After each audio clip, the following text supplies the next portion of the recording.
If you ask me what the most widespread use of mathematics is, I will tell you it's the Fourier Transform. This type of mathematics, it pops up in every modern invention. Multi-phase AC alternating currents. Basically every modern machine that we have operates on that. The internet uses Fourier Transform. Fourier transforms are the basics for signal theory. There is no possibility of signals without the Fourier Transform. Our own brain does Fourier Transform.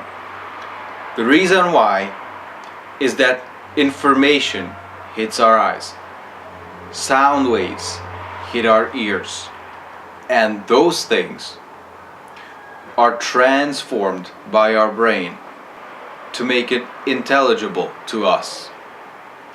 Fourier transformation is the transformation of waves. Waves, sound waves hit our ears and the brain transforms it.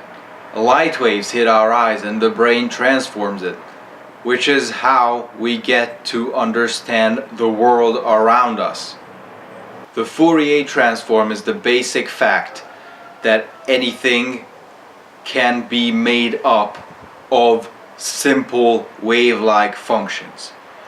Mostly just wavy objects. For example, a very complicated wave. It looks like this.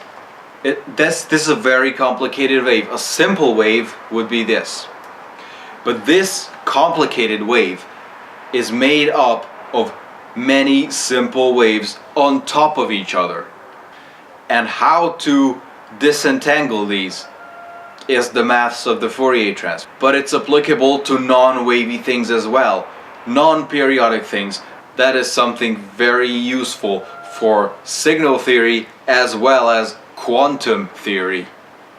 In particular, the Heisenberg uncertainty principle cannot be understood without reference to Fourier's transform. But here is the key. Fourier transforms are used to create something called spectra. Spectra are used all over chemistry and physics to find out things about objects. The light hitting our eyes is the way we see the universe. That gives us the indications of properties of materials. Image graphics is based entirely on Fourier transform. Digital sound is based entirely on Fourier transform as well.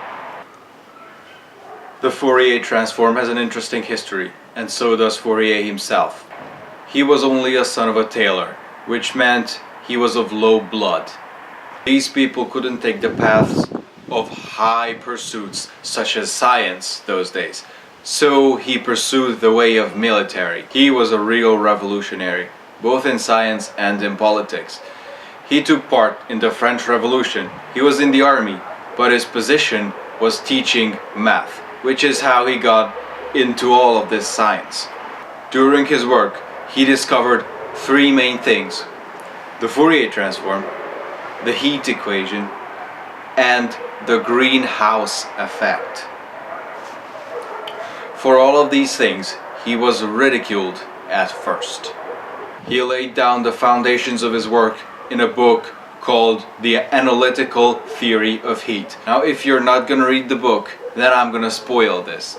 Probably you aren't, so here it goes. The Analytical Theory of Heat states that heat is a vibration in temperature.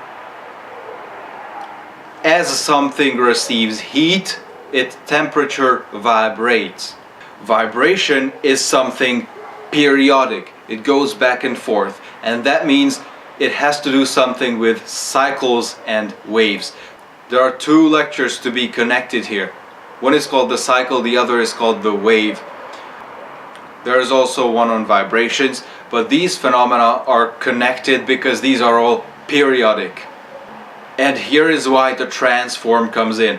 Fourier has proposed that anything periodic, and as later it comes out, non-periodic, can be made up of the sum of these periodic things the sum of cycles. Now this is an extraordinary claim. And what's the problem? The problem is Fourier has never given a derivation. He simply based everything on his intuition. He just knew that somehow everything has to be decomposed into these waveforms that we can already deal with. And to everybody, this was so outrageous and so revolutionary that they completely ignored Fourier transforms for 50 years. So now I will give you a derivation that I came up with myself.